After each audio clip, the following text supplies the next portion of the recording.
Bonjour tout le monde, rebonjour. Si vous avez regardé la dernière vidéo, eh bien, nous étions au jardin en train de ramasser les oignons. Et dans la dernière vidéo, je vous ai dit que je rentrais à l'intérieur pour faire plusieurs repas rapides. Pour moi, un repas rapide, c'est un repas que je peux manger, qui est déjà cuit et que j'ai seulement besoin de chauffer ou même, en cas d'urgence, pas besoin de chauffer. Donc aujourd'hui, je vous montre comment ça peut être super simple de faire des conserves. Maintenant, je vais utiliser du bœuf et du poulet, ce qui veut dire que toutes mes recettes devront être sous pression à 75 minutes pour la grandeur que j'ai ici. Si vous optez pour un plus grand contenant, ça serait 90 minutes. Ceci signifie que tout ce que je vais mettre à l'intérieur de mon contenant, étant donné que j'ai de la viande, j'ai des options. Donc, je peux mettre des patates, des carottes, des légumes, des épices. Ça ne dérange pas puisque la viande prend le plus longtemps à cuire, qui est mon 75 minutes pour mon contenant. Donc, ce que je vais faire aujourd'hui avec vous, je vais faire 6 bouillons de poulet, 6 ragoûts de bœuf, 4 poulet quesadilla, 4 poulets et sauce poutine et 4, quel était mon dernier? 4 soupes au poulet. Donc, je vais commencer. Mes ingrédients ont été tous coupés hier, sauf quelques-uns que j'ai récoltés ce matin. Donc, j'ai des piments que je dois couper encore, des tomates, mais le reste a été coupé. Quand je fais une journée de préservation comme celle-ci, j'aime être prête en avance. Et comme vous le savez, nous avons été récolter des oignons qui a pris du temps. Donc, je commence, il est 12h48. Je vais voir combien de temps ça va me prendre à faire ceci. Donc, nous allons commencer, débuter en plaçant la viande. Donc, j'ai ici des morceaux de poulet que j'ai placés en cubes. Je vais diviser ma viande dans tous mes contenants.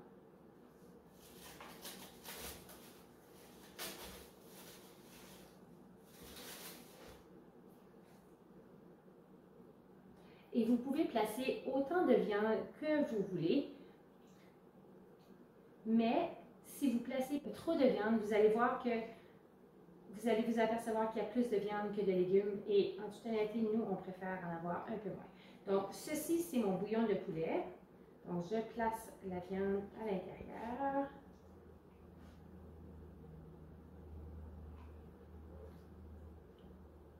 Je vais faire ceci et je vous reviens.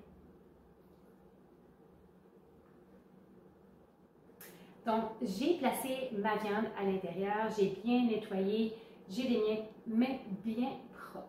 Donc, ceci, les 12 contenants ici, vont avoir besoin de patates parce que ce sont des bouillons. Donc, je vais commencer avec des patates. Comme je vous ai dit un peu plus tôt, vous pouvez placer les légumes de votre choix. Si vous préférez plus de carottes, vous placez plus de carottes. Si vous ne voulez pas de patates, si vous voulez des oignons, pas d'oignons, etc., vous le faites à votre façon. Donc, pour nous, un peu de poulet, des patates,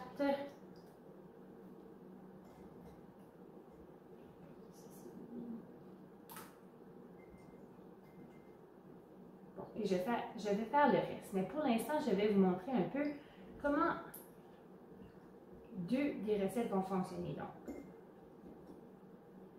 les deux ici ont besoin de patates. Également des carottes. Je vais placer des carottes. Ça.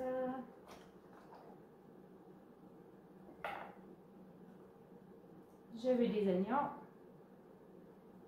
dans celui-ci et je vais pas placer oui, je vais placer un peu d'oignon dans celui-ci, mais pas beaucoup.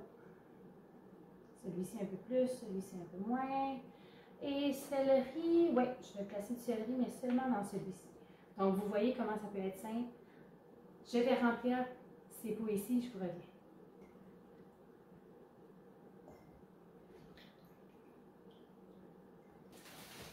Bon, j'ai terminé de placer mes ingrédients dans tous mes pots. Donc, pour ceux-ci, j'ai seulement placé la viande, les patates, carottes et des oignons. Ici, j'ai fait la même chose, mais j'ai ajouté le céleri. Donc, ceci, c'est bouillon de poulet ragoût. Juste ici, c'est la soupe. Donc, pas de patates, beaucoup plus de carottes et j'ai rajouté du céleri. Vous pourriez rajouter des pois, des fèves. Dans le fin fond, vous pouvez rajouter tous les légumes que vous pouvez conserver sous pression peut être placé. Évitez toutefois de placer des produits laitiers ou un ingrédient pour épaissir. Ce qui m'amène à celui-ci. Donc, ceci, ça va être du poulet à sauce poutine et on ne va pas avoir la sauce très épaisse, ça va être seulement le liquide. Quand je vais l'utiliser, je vais placer un peu de farine de marrante pour pouvoir épaissir mon mélange. Donc, c'est seulement poulet, céleri et oignon. Et le dernier qui est super beau, regardez. Donc, c'est du poulet, oignon, céleri, piment et des tomates. Donc, maintenant que je suis rendue à ajouter mes épices, j'ai déjà fait mon bouillon. Donc, j'ai du bouillon de poulet ici, ainsi que du bouillon de bœuf. J'ai fait maison. Donc, hier, quand j'ai coupé mes morceaux de poulet et mes morceaux de bœuf, j'avais un gros morceau de bœuf et j'avais plusieurs gros morceaux de poulet. Je les ai coupés et il restait les os, etc. Donc, j'ai pu faire du bouillon de poulet et du bouillon de bœuf avec ceci. Si vous n'avez pas de bouillon fait maison, inquiétez-vous pas, vous pouvez faire du bouillon avec de l'eau et des cubes ou de la poudre.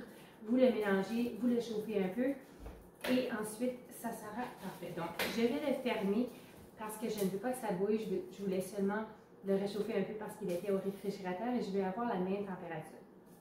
Donc, ici, pour ceci, ces deux ici, mon bouillon est déjà assez salé.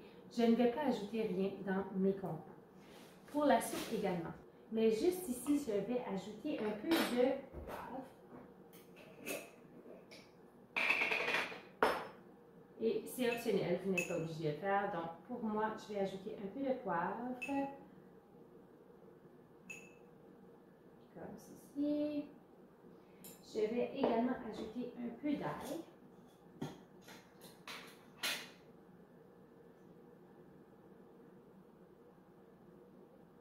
Et encore là, la quantité, je ne vous donne pas une recette exacte parce que la quantité, c'est au goût. D'accord? Et c'est tout pour celui-ci. Et le dernier, mais non le moindre, celui-ci, je vais ajouter un peu plus de sel. Comme ça. Je vais ajouter le poivre.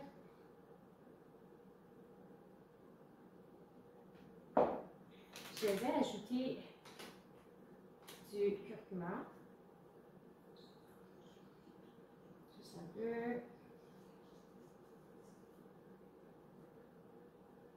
Comme ceci. Et j'ai oublié le sriracha.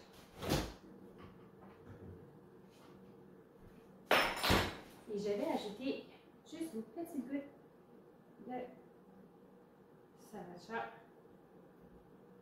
dans chaque contenant, comme ceci. Donc, c'est tout. Maintenant, je vais placer mon liquide. Je vais placer mon bouillon de poulet dans le bouillon de poulet, bien sûr, dans la soupe au poulet, ainsi que dans les quesadillas. Ensuite, je vais placer le bouillon de bœuf à l'intérieur du ragoût.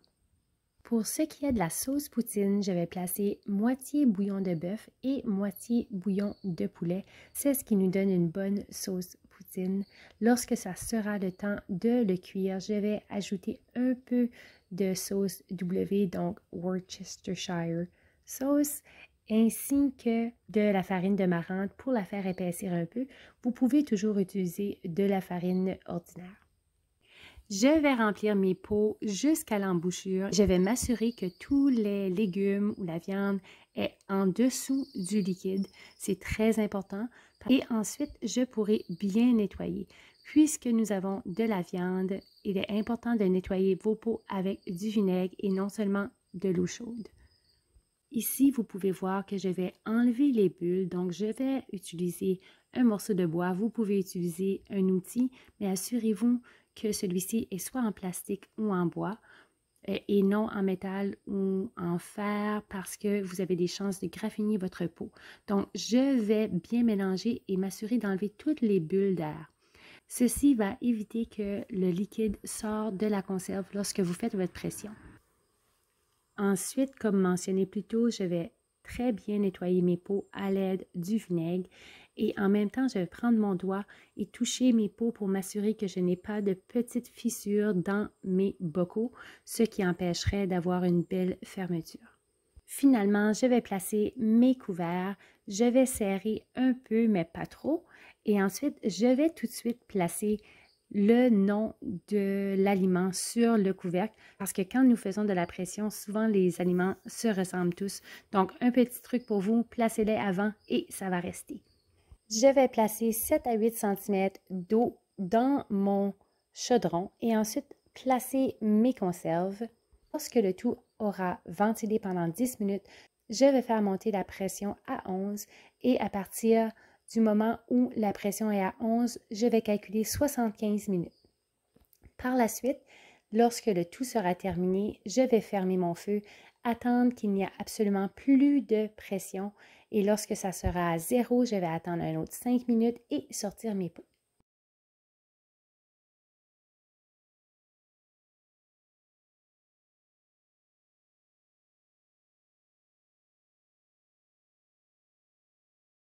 Et voilà, 24 repas rapides que je peux utiliser lorsque j'ai une journée très occupée et que je dois faire un repas rapidement ou en cas d'urgence. Donc, si vous n'avez jamais essayé la pression, je vous en prie, n'ayez pas peur. C'est très simple, il faut simplement s'habituer. Si vous avez aimé la vidéo, s'il vous plaît, appuyez sur le like, faites-moi un commentaire et on se voit très prochainement pour ce que je crois sera notre récolte de patates. À plus tard!